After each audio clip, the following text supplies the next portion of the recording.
Hello. I clicked the button. I said to have you join. It's happening. It's happening. It's We happening. did it. Dude, we don't even FaceTime in real life. This I is like know. a treat for us. You're always like in my pocket or hanging around my neck when I walk So around true. and pace around my house. And it's where I love to be, buddy. It's nice and close to you. Hi, guys. Hello, everybody. Devrie Whoa, wrote a book. It came out today. twins, my guy. It's This is totally, why we're hey, chatting. you know what? This is Are you crazy okay? because How's your day going? How's I'm your good. I'm good. I'm how just answering Fuzz Jackson, which is, of course, I'm sure Christian God-given name. Dear Fuzz, we should be working too. This technically is us working, but our job is fake and silly. Except for this my one. This is job real. This is is real. my No, job is supposed our job is tedious, videos and on the internet. it's a job that the internet clown part of it is a job that is simultaneously so much more rewarding than like anything you could find anywhere else, and also like every day you look yourself in the mirror and you're like, what am I doing and why? Yeah. Yeah, Undefinable. yeah. Anna does, you do actually such a phenomenal job at what you do with intention. Like everything you put out has a deliberateness behind it, even though it is silly and kind. And you like the stuff that you just come up with the top of your head in terms of like strategic pieces of content or this or that or whatever. It's don't even laugh at me. I literally save all of your posts because I marvel at how good you are at this stuff. A hero. She is a hero. Sean Yale, what up, brother? Hey, man. If you Hey. don't know who Devrie is, one, she wrote this book. I mean, but like 1,000 other things too. We did a live comedy show together in New York City, which was So crazy. true. So true. This is her second book. I Yeah. own so many copies of your first book. That's so kind of you. I like don't talk about that book. This kind of uh, feels like my first book because it's my first novel. and also I always like Look there it are up. two people now in this world that like the way they string sentences together just like knock me off my seat. And you have just like every time you ever speak to me or like even when you text me, it's just like how'd you put all those words in a row? It's How'd you put like them like that? I know, and then I did like 480 pages of it. The first draft of this is like a bookmark, like a book market fiction, a book club fiction, like upmarket women's fiction that I would describe as like a rom-com on the nose, but like a women's kind of epic on the, back end of it. It's I like should have brought all Gilmore my Girls. stickers over here to show them to Bro. all the men. Oh yeah. It's like Gilmore Girls, like the family dynamics of Gilmore Girls and like the quick wit of Gilmore Girls and sort of like the growing up and all that stuff.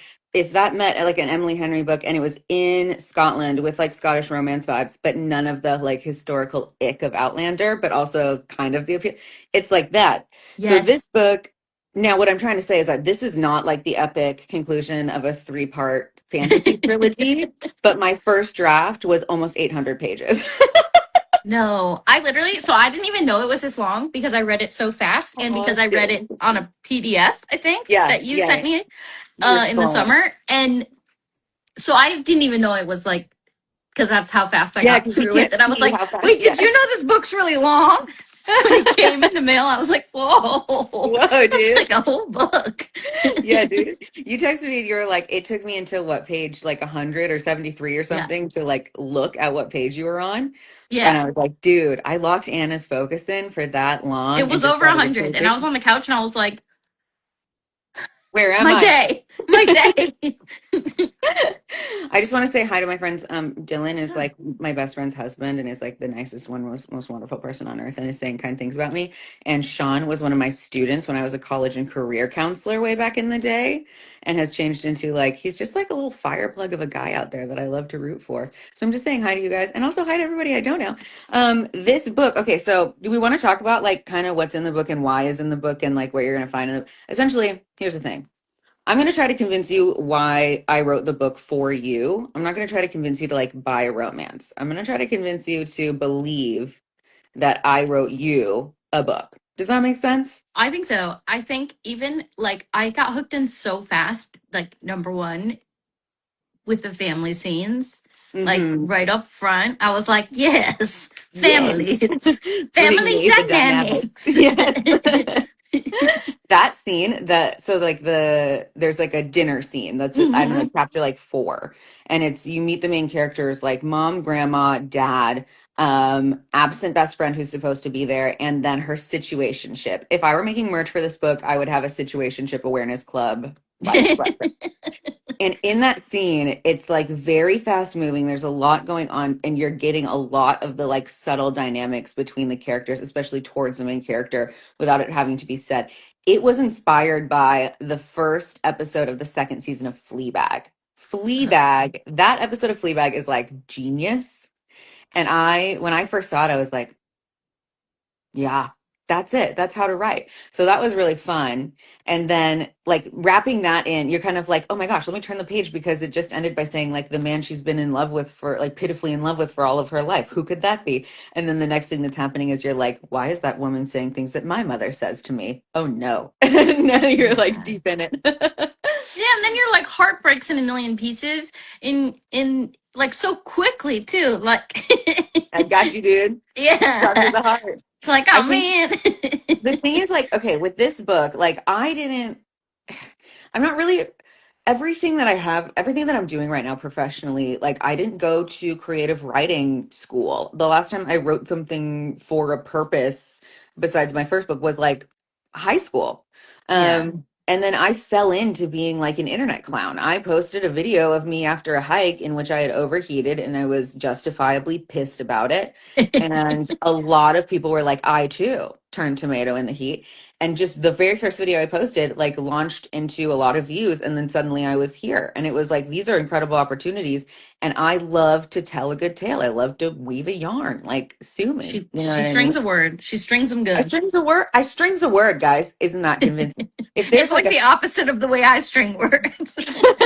you like unstring words, the world needs both, baby. I'm But like, I how think like, simple could I make yeah, it? exactly. But like in doing this writing, I found like we found my grandma was a person who printed off emails and put them in file cabinets. Familiar to anybody? And we found printed emails that like my mom would send things that I wrote when I was 5 or when I was 8 or when I was 10, like to my grandma, and she printed them off and saved them in file cabinets, which, okay, thanks, my friggin' history. But it was things that it was like clearly I loved writing so much since I was tiny. And the reason I love writing is not because it's like, ooh, what a fun craft, which okay, there's like a pros and con there. It's just because like storytelling is the most powerful thing that we have. It's like how we understand the world and how we orient ourselves within it. Like from the day you're born, people tell you stories about where you are and why you are and what your family is and what life is and what you're supposed to do and what you're not supposed to do and what is good and what is bad, and you start getting all of these touch points to build a life and build an understanding of the world, and all of that becomes how you then enact yourself upon the world. And so it becomes what the world is shaped as, right? So it's like everything from when you look at political propaganda that's telling you this or telling you that, and it's changing people's minds and it's making them vote in certain ways or believe in certain ways, down to things like if you have no representation of plus size bodies on TV, then the story that you build of the world is that a plus size body doesn't belong anywhere. Like it can be big things, it can be little things, right? Like even Yeah. if you're seeing on TV like some bullies being, praised for it, then maybe you just need to toughen up when you're getting bullied at school. So the way that we tell stories is it is how we create and sustain our world, which is like incredibly relevant. I'm going to have like a rash all over me. I've had it all day because emotions. If you Yeah. haven't if you haven't experienced emotions, I would highly recommend staying away. Kind of a roller coaster, absolutely no control. But whenever I speak like passionately about anything, I just light up like a Christmas tree. What? That was crazy. But anyway, with stories, like storytelling is so powerful, right? And I believe that it should be done if you are given the honor of being a professional storyteller, which we have stumbled into. It is an honor, and I do believe it is a responsibility. And I look at it as an opportunity to add the good. Like I check everything I do against that touchstone of like, am I adding the good? Or am I trying to take something good for myself? And if that is the answer, like I got a ditch, because that's not what it's about. It's about contributing to when you have more people listening to your story than the average person, you have more power over like the chisel of how the Yeah, world and you have comes to be really out. careful. You got to be really careful and you have to be really intentional and very deliberate. And I believe so strongly with my whole chest about being who you are on purpose. Like, whoever that is, do it on purpose. Don't accidentally become someone. Wake up someday like you've been swept away by like the pull of the ocean, like the current, and realize your camp is like 7 miles that way and you don't know how you got here. You know what I mean? Like, that happens to all of us, but I believe in, like, if you have the power, do it on purpose, do it with intention, and do it with the impact that you're going to have in mind. So with that in mind, like, this story, I started writing it 3 years ago at the worst, lowest point of my entire life. And I was so heartbroken. I had two best friends that I had my entire life, like from when I was 4. And it was almost my 30th birthday. And then they like cut me out with very little explanation. Um, and there's like nothing more heartbreaking, I think, particularly for women, than having like a lifelong friend who you never ever build like there's no escape room. Like when you're building a house with a friend, you don't build like an emergency escape house like you do for a relationship where you're like, okay, this is either going to be long term or I'm going to have to end this, right? So it's less permanent. When you're building things with a friend, it's like, yeah, we're going to grow old together. We're going to, like, our kids will grow up together. We'll be sitting on this thing laughing, or you see little old women kicking their feet on a dock and you're like, that's us. And that sort of thing. So when they left, I was like so disoriented. I would use the word untethered of like, I felt like I didn't know who I was, because if they didn't love me, I did not know who I was, because they had always loved me. Mm. And because I loved them and it wasn't enough. Like, or really, it felt like I cost too much to love. Like at some point, the cost of loving me became too high and they couldn't do it anymore. And I didn't have any answers. Like, that's how it felt. And then you know, and how would you characterize what I did?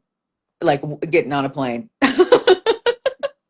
I mean, you did a bunch of stuff like in succession, but obviously you ran away. That's a really great way to put it. Yes, I literally said, I was living in my hometown and it was like I grew up with them.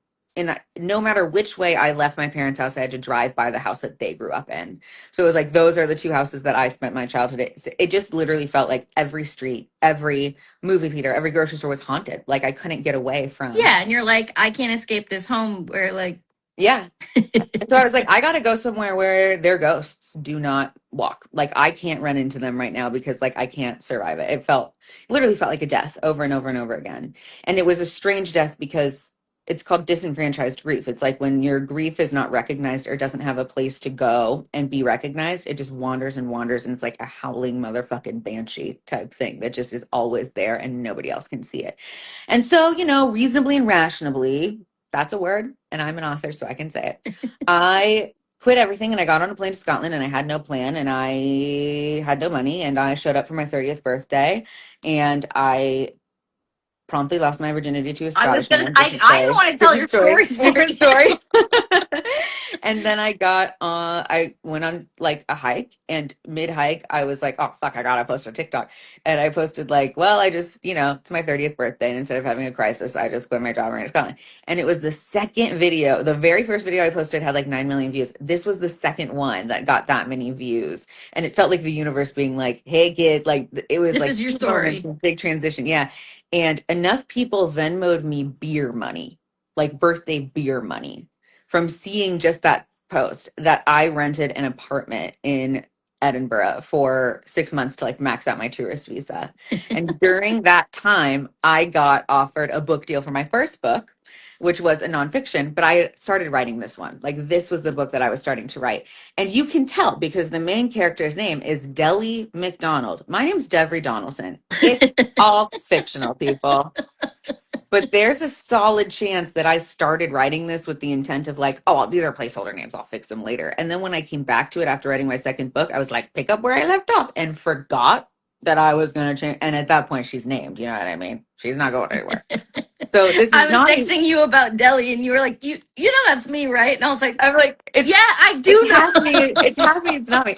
Actually, what's so funny about this is that it's like that character started as me and it ended Yeah. up not me at all. Yeah, Because it yeah, took me yeah. 3 years and like I changed so much. And I actually resonate so much more with the aunt character now, like the 50-year-old aunt who's estranged from her family out in Scotland, than I resonate with our main character who's like on the eve of her 29th birthday, a florist who gets heartbroken and runs away. Yeah, it feels really far away. Like it feels like It, a really long time ago. yeah. And like, I mean, you know me, Anna, like I have a certain sense of like, I insist on whimsy. I insist on childlike wonder. I insist on things like having a cat named Sir Beans McGee or putting a crown on your head when it's time to clean. Like, I am a kooky aunt. I was probably born that way. Like, I probably You was a are a baby. kooky aunt. I'm Yeah, a you like kooky rolled up to auntie. my Thanksgiving and you're like, I've got flowers and I've got lemon Yeah, dude, bars. I did. I rolled up to Anna's family Thanksgiving and they started playing a euchre tournament because Michigonians go really hard. And I was like, the fuck is euchre? And everybody was too deep to teach me. So I just whipped my phone out and I sat at the end of the table and I taught myself online. And then I like stood up and I was like, I will play. And I actually accidentally won the entire first And then hand. you stayed up till like 4 in the morning playing euchre on your phone. The next day, Yeah, I I was like, did. "Oh, did you sleep well?" And you're like, "No, I was I playing was like, euchre." no. And I wasn't winning. But this book, like the characters in it all have a little bit of the reality of me, but the main character's life circumstances are very similar to what mine were at the time. Yeah, But in the beginning. really, because there's so many characters who are all truly layered, and I built them the way you build something from the ground up, where it's like, okay, this person is not just mean, or this person's not just critical, or this person's not just abandoned, or this person's not. You have to weave all of these stories in a way where it's like at the end of the day, even if one of these characters makes you hate them, you can see how they got there and how maybe it wasn't all their fault.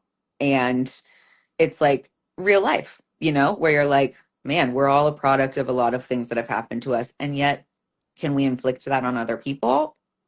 That's kind of a big question. Like, what's fair and what's not, you know? Hmm. She's got an opinion. But, like when No, you, I was just thinking about it because it's so funny just in life in everything that we go through, but especially what I'm going through right now, just being like having people be like, "But this is why," and you're just like, "Doesn't yeah, matter, doesn't matter. doesn't Like, there doesn't are times, matter." and we all get to decide like what our point is, where it's like, doesn't matter. There's a Yeah, trump card. You did the thing, and even yeah, though maybe you had reasons, the reasons weren't enough. And it's like there are characters in this book that yeah, there are things that they do that are like, doesn't matter. It doesn't matter. There's no excuse for that. And yet they keep living and yeah, you yeah, keep living too. And it's like 20 years down the line. What do we say? Does it still, is it still the kind of thing where it's like, I'm cutting these people out of my life? Have we changed? Can we look at our relationships and say like, oh, I can be the person that builds a little more grace because I'm capable of it? I don't know. These are all like kind of big questions, but generally, okay, listen, number one, hey, you can see it. You're down there now. Sometimes there are some things about like that are inspired by my life. So if you know me, you don't know me, whatever. There's also a man what's who bachelor? is, oh, nice. There also is a man who is fake and who was built with the female gaze. He is wrapped in a kilt.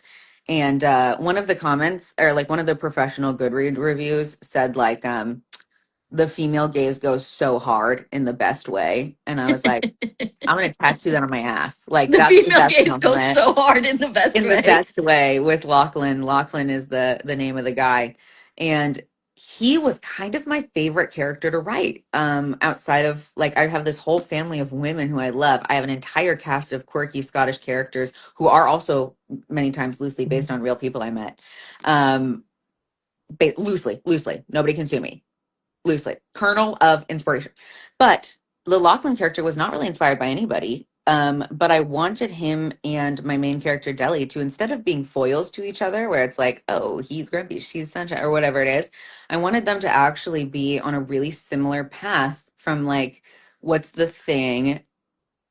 Like, we want love or we want love with each other, but something is stopping us both. Something is making both of us say, like, I don't know if I can accept a love that feels dangerous because it's too good and I don't want to lose it. Like maybe it's the love I deserve instead of the love that I'm comfortable receiving because we get Yeah, comfortable receiving love that's not right for us. And I wanted both of them to be going through that path, but be experiencing it and expressing it in different ways. So with my main character, Lachlan, like his big internal struggle is with courage versus fear. And like, is peacekeeping for the sake of peacekeeping, is that an inherently moral choice? Or are there times where causing disruption. Yeah, your tree just smacked your window. It That was was a little my rude. wreath. Okay, how festive. It's outside, You but need it's to talk to screeching. it after this. Scratching? It's Yeah, scratching the it do window. be screeching. That's what it sounded like. So yeah, like he is dealing with like, okay, I have kept quiet a lot of my life. If I ask for anything, if I'm in the way, things start to get costly. Oh, heck, you should get it. It could be good. I don't know. The Art of Burning Heather. It's by me. Yeah, it's like it's he has to decide like what's the point in which I risk feeling in the way or like I'm at risk of losing love or somebody's going to react very violently to me if I speak out right now, which was kind of his cross to bear. And so he sort of just has this thing about like he doesn't ask for what he wants. Like he lets life give him what it gives him and he makes peace with that. And he, within that, like he's committed to his friends and his family and he does his duties. And, you know, it was He's like, like, that's it's not, so funny because my favorite thing about you is that you do ask for what you want. And like you always stand up for yourself. So he feels like the like the yeah. All 27 of you buy a book right now. It's what I want. I'm just kidding. yeah. But I think maybe that's why he was my favorite character to write because it was like I almost got to be like, man, what would it be like to experience a family or a growing up that has these tendencies, right? But instead of being a person who is the one in the family that's like no no that's not right and then gets a lot of the vitriol, to be the one that's like I'm going to let things just pass by and hope that they don't get worse, and then look back at your life and be like, was that the right thing to do, and am I going to lose the thing that I want the most right now because I won't say something. And there's this really heartbreaking scene where you're in his internal dialogue, which is very rare. His point of view chapters are not really like that. And he is talking to a character who's like, why did you do this thing? And inside his head he's like, because I love you, because I'm stupid, because I am afraid, because I can't change. Like he has all this stuff in his head but he just like can't, he just stays silent. And the character's like, are you going to say something? And in his head he's like all these things that he wishes he could say and they just don't come out of his mouth, and he like watches somebody walk away from him that he wants more than anything, but he like it's like in his throat type thing, where I was like that was one of there's a lot of sad scenes in this book. There's a lot of really happy scenes. There's a lot of laugh out loud scenes. I'm witty. Okay. People I like think the it has banter. it's like a lot, but it's Mhm. all of the things that you like. Like it's all of the things that Yeah. like readers enjoy. It's life. It's life. And I think Yeah. if I can toot my own horn about one thing, it's that I'm like really good at curating a vibe, whether that be like a playlist journey or a like, hey, I won't drag you behind the bus of despair or like sadness on this book ride for too long. Like if we're going to descend into the valley of grief, I will hold your hand the whole time and we're going to get out of it to the other side to like the peak of triumph and joy pretty quick. Like you don't need to worry. I won't leave you here. So I think that book is this book, that book, this book. I tried really hard and I edited it and I edited it. I probably edited this book 15 times um, from start to finish to make sure that there was no period in which the reading experience. Hey, oh Brianna, oh my God, it's been so long since I've seen you. Hope you're doing well. Yeah, I think this book I worked really, really hard to make sure, like as a reader, like the reader's journey was kind and left the reader with like hope and courage and a feeling of not being witnessed and a feeling of possibility, if that makes sense. And As like, your friend, I read it and I said, "This is the book you were supposed to write." thank Like that was like you. how all it felt like. I was like, "That's it. That's Thank that's you. the book." Right? Like it feels that way to me. I don't usually talk like this about the stuff that I do. I'm fucking proud of this book and I really like it. Like when I was editing it for the 15th time, my first book, by the time I finished editing it, I was like, if I have to hear my own voice in my head one more time, I'm gonna fucking launch this thing into the sun. This book, like I would get up to pee in the middle of editing, which by the way, I have so much beef with the fact that we just never are done with the task of peeing. Don't get me started. I am dehydrated on purpose.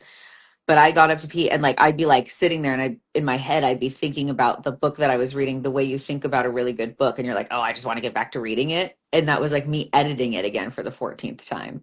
And I'm Yeah. picky about books and I'm picky about story because I look at it as a responsibility and as an honor and I and think I it made really a big like it. difference because you were really excited about it too. Yeah. You were excited. I read it. I got so excited because I was like, that's what you should do. Like that's the thing. Like Oh my it gosh. just felt right. And then I remember I was talking to my family. I was telling Lucia, I was like, Devrie wrote a new book. It's It's really good. really I good. need to all read it right now. I was like, it's the book, okay? It's You're the gonna one. see it on a screen near you. I'm just Dude, I know. manifesting. Now I have to learn how to go to like movie producers and be like, "Hello, you got Yeah. money and time? Book you read what I read to you? Sit." Like I have no idea how to do that, and apparently, like I do it. So I'm Oh, just gonna like good. email. No I'm just gonna, pressure. yeah. I'm just like after this, I'm gonna email Reese Witherspoon and Margot Robbie. Just give me a sec.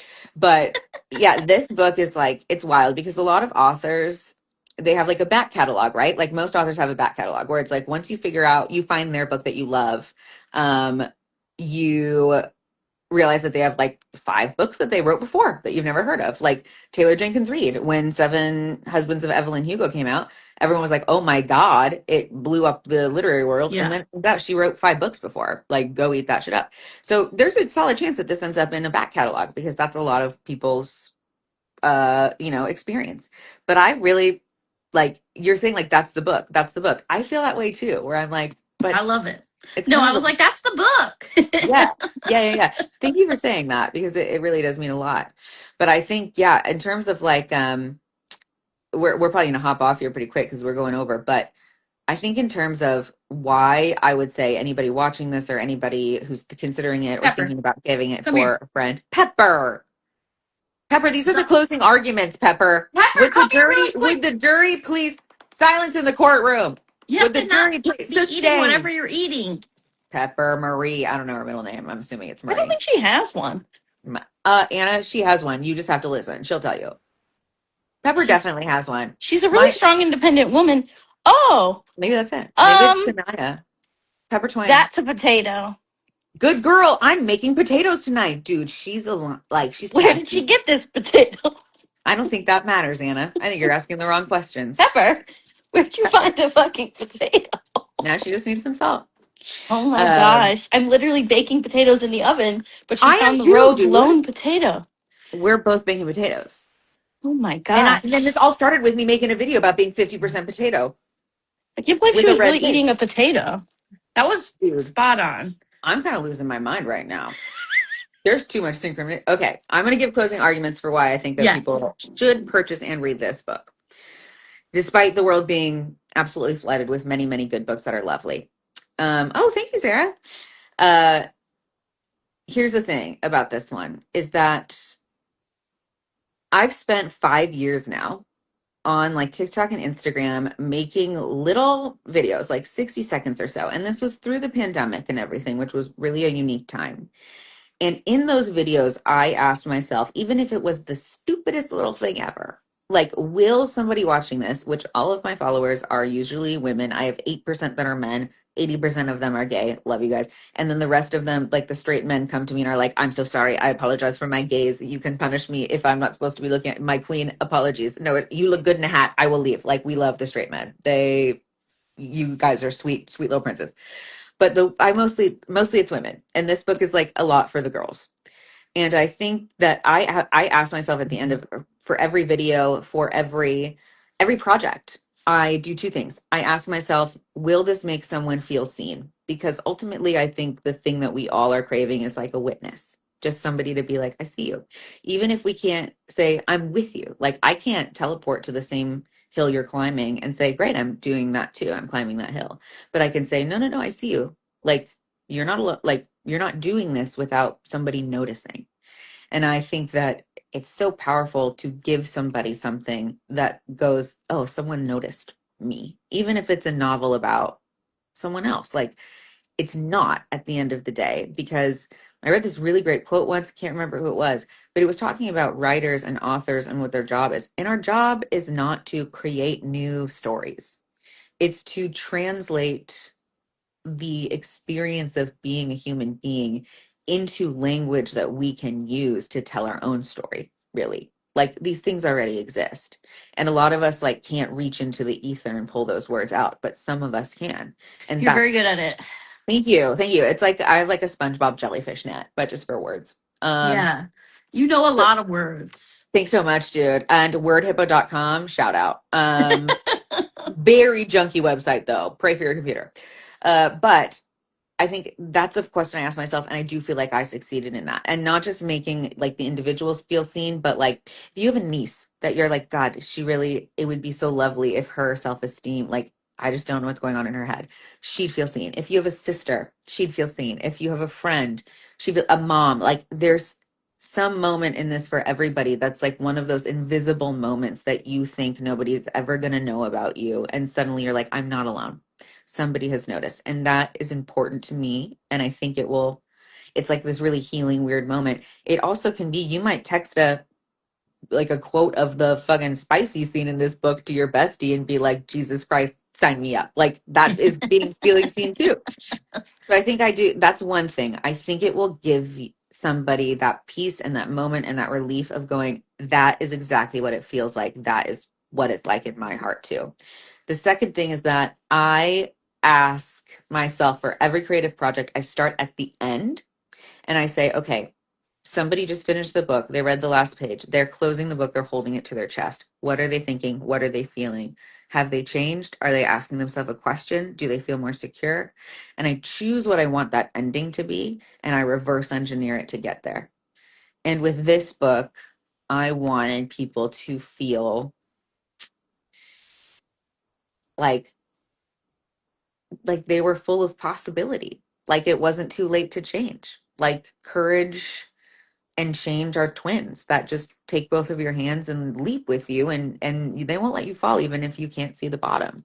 But that like life is a thing to build and to do it on purpose. Life is not necessarily always a thing to just endure or like ride out until the end and then get to the end and go, oh shit, that was it.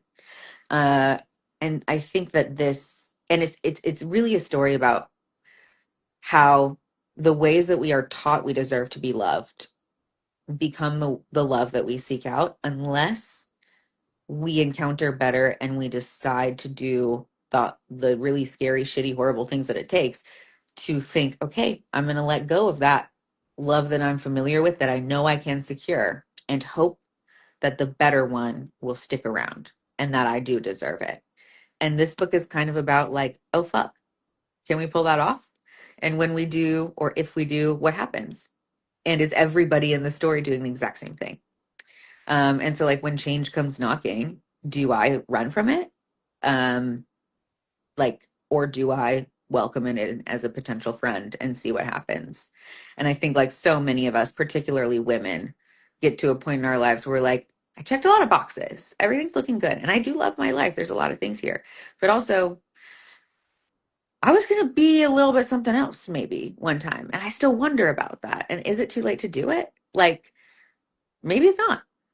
You know, there's all kinds of layers. Like, is love really gone? Is somebody that you left a long time ago gone? Are they back? Is it, are you the person you were then? Are you different? Like, how? What kind? And I think the last thing about this book that I really lean on is I've been single almost my whole life. All of my friends are in relationships for the most part. Being a single person is difficult in a lot of ways. And part of that is you get to an age like I'm 33 years old. I don't have a husband. I don't have a wife. I don't have a partner. So in a world that's built for like, it's not built for people like me to survive.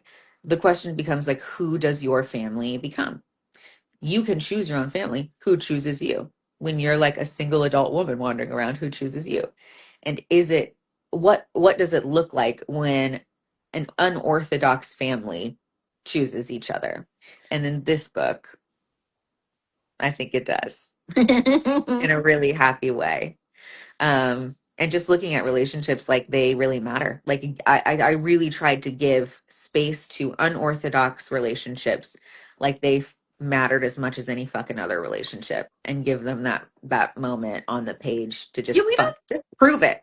Yeah, I feel like you spend. Yeah, that was amazing. Like I said, you just put words together really well. But it's so true. It's like you go through your whole life and people focus on like this one kind of relationship, this love romance Yeah. relationship. But then as you grow older and you, like in my case or your case, like you become more distant from the people in your family because like you're not like Yeah. connecting in the ways you once Yeah. were. And it's like I didn't really learn about how to make these like meaningful other outside relationships like, Yeah. and now I'm navigating that and like creating some of those people in my life. But it's like such a new, yeah, And it's weird. It's very strange to, like, I'm at my best friend's house right now. They are the best. They're the first people that I thank in the acknowledgments. We call their house Hotel Julius because I literally came here when I had to finish drafts. I sat at the kitchen table in front of me, and in the morning, Ryan woke up going to work and he was like, "Is that the same water you had last night? Drink," and would fill the water bottle. And then Melody would wake up and be like, "Why do you have no food on that plate? Here's an apple." They literally kept me alive like I was a Tamagotchi or a fucking hamster while I finished this book. And I could not have done it without yeah, them. Stephen King's memoir on writing called On Writing, he talks about like, I write a book every 3 months. And if a novel takes you too long for 3 months, no shade to Stephen, but it was like, this and that. And you should read it for 6 hours every day. And then you write for 8 hours, blah, blah, blah. And then he was like, also my wife, she made my kids, she takes my kids to school, she picks my kids up, she brings me meals, she pays all the bills, she answers the phone, she does all these things. And also you should work this much. And it was like, okay, hot take, Steve. And so like that experience is really interesting, and being like here at my two best friends house who are a married couple who have been married for 10 years, who have their own families, and to be like, you guys are the closest thing I have to people I would trust to stay with me until the end. And like when I experienced my two best friends bouncing, the hugest part about that, which there is a plot line in this book that is like that, the hugest part about that was just this moment of like, that's who I chose from the time I was four yeah. years old. And You're they like, were I supposed already to, chose like went through the yeah, process of having chosen family. And right. then And you're like, oh, good. for being a person who often had to find the resources that like kids are supposed to get from their nuclear family outside of my own family, and like build my own families from the time I was very small, and have my best friends and their families literally use the language of like, you're our second daughter, we've like adopted you, we will be with, we'll always love you, this and that, and then gone with no looking back after 26 years. It's like, what? And Yeah, trying to rebuild trust after that, and trying to like looking at people who are not your blood, you're not married. There is no societal reason why you should be locked together forever, who say, you are family to me. Like the picture of the three of us is a family portrait. You will have a key to my house always. I will buy a piece of land that has enough space for you to build a home on, and we will, like, that is the kind of thing where it's like, it's rare and people look at you weird, but also it's not rare everywhere. It's not rare everywhere in the world. yeah, And also, who the fuck says you can't? Like, there are people that will love you longer and better than your family will, or than your spouse will a lot of the times. Like, and for women, we outlive our husbands. Women, our longest relationships are our girlfriends, like our friends are our longest yeah, relationships that get you through so much. And those fucking matter. So there are some relationships here. And it's funny that I'm talking about this because like the characters that I'm thinking about are Mo and then Lachlan, who is like not one of the girls. But in a lot of ways, as we said, the female gaze goes so hard. He kind of is one of the girls a little bit in the sexiest way possible. But his relationship with Mo, like, he's so much younger than her, but when she arrived in Scotland, she was 30-ish, and he was like a preteen whose family was turning a point where it was like, oh, this is getting kind of abusive. And she, a stranger to this little town, realized instantly like this kid needs somewhere to be, and was giving him chores and shit that she didn't need him to do, and that in fact like she could have gotten done better, but to give him a place to be. And their relationship was almost like this auntie or like mentor relationship for a long time. But by the time we meet them, she's 50, he's like 34, and their relationship, it's not son and mom, it's not any kind of romance. It is best friendship, but it's also like, this is my family, Yeah. like till the end family. And they had built that. And it was like, when I was writing the book, I put a line in it that was like, talking about one of the characters being like this word love is too small.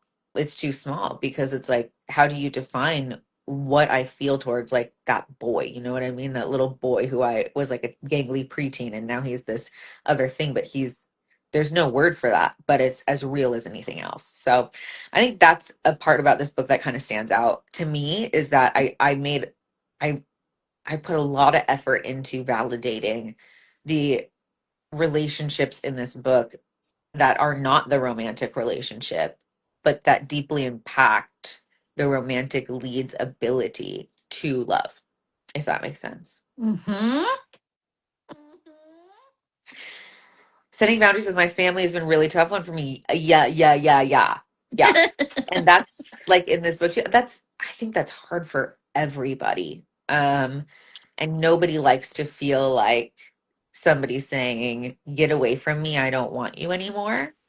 But also, it's like, hey, maybe that's not what I'm saying. Maybe what I'm saying is, it breaks my heart that I can't trust you to be near me without wielding a gun, type thing. So but there's a perspective on both sides of like, but maybe the person who's you're setting boundaries against looks at it as like, I'm using every tool I have and everything I know to love you. And to love somebody means to not let them get too far where I can't see them and keep them safe. So that ends up being like some type of controlling weird shit where you're like, just let me breathe. And they're like, you'll get hurt. It's, there's so many layers to it. And I'm not speaking to your specific, Tita Silva. I'm so sorry. I'm not speaking to your specific situation, but like in the book, there's a lot of exploring of that and that sort of thing. And I also tried to give that a lot of space. I think the discourse, we do have to go, but I think the discourse online, my first degree is in counseling psychology. My second degree, my master's degree is in equality and human rights. In another life, on another trajectory, I was going to be a Supreme Court justice. Okay. Uh, There's still time. there's still time. That's what I'm saying. Hey, I read this book. I feel capable. But um, I think that part of what I really wanted to focus on in this book is that family dynamic is the core of it. And even though for the first half it kind of is like absent, it comes back with a roaring vengeance in the last act of this book, because that's what happens. You are trying to build a life and you're trying to build a love, and you're like, this thing that eats me alive inside, it's fine, it's just this thing, and it's not affecting anything. And then all of a sudden, when the chips are down, it comes roaring back into your life, and you're like, wait a second, I do have to beat the boss before I can have the happily ever after. What do you mean? And there's so setting boundaries with family, setting boundaries with anybody that loves you, when everybody has not been dealt the same deck of cards, they're not playing the same game, they don't have the same tools. And for the most part, what you're looking at is people desperate to love and be loved and not wanting to lose things or people. And then you have some really bad actors and some bad eggs, right? And I think that the discourse online, where we've got true psychological terms and psychology and psychiatric terms, and they've gotten this kind of pop psychology discourse online, and we've lost a lot of the potency and like the discrepancy in terms of using them. So, like the word toxic, like toxic family relationships, anybody can use that word to describe what's going on, and they're probably right. But talking about it in a clinical sense is maybe different, right? So, what I wanted to do was, instead of writing a story where it was like the main character experiences like maybe emotional abuse from her family, and so she goes no contact and cuts them off because protect your peace, I wrote a book that was like, these are real fucking people with their whole lives that they have to live out. And like, maybe that's not always an option for people. Maybe cutting one toxic person out means losing everybody else that they love, which maybe that's not worth the price. What if that's not worth it to them, but they still need to find some way to navigate this? What if somebody did cut everybody off and then thinks, I think I should go clean up that mess 20 years later? Like, you don't know. So I really tried to give all of that room to breathe without like there's no prescriptive language in this. Like I didn't write a book that goes, and this is the answer, everybody. You're welcome. You read my book. You can go fix yourself now. I just wrote a book that had enough, meandering paths for the reader to walk down and find something valuable and precious. And like everything that I do, I say take what helps and leave the rest, you know? Like maybe there's something in this book where you're like, I really disagree with how I that works. hate it. No. Yeah, yeah, yeah. You might. But there also might be something in this book where you're like, I've never thought about it that way. I've never been able to articulate it. And now that's gonna that like change my brain chemistry. Like I tried to put a lot of love and a lot of care into what I talked about in this book. And like I said, I did it with intention. So I really hope, to me, this is a love letter to the country of Scotland that I have a lot of history with and that did save me at the worst part of my life when my friends did abandon. Um, oh no, I almost made it. I'm still not going to cry. It's not going to drop. The tears are not going to drop. Suck back in. I'm dehydrated. I'm dehydrated. Shit. The country of Scotland, and it's a love letter to the people who both choose you when you need it and to the people, like it's like a love letter from the perspective of the person being chosen, and also like a love letter to the act of choosing somebody and holding on to them and choosing to say like, hey, love is not like, my love is not a well with a bottom. My love is an endless resource and you can have it. So, oh no.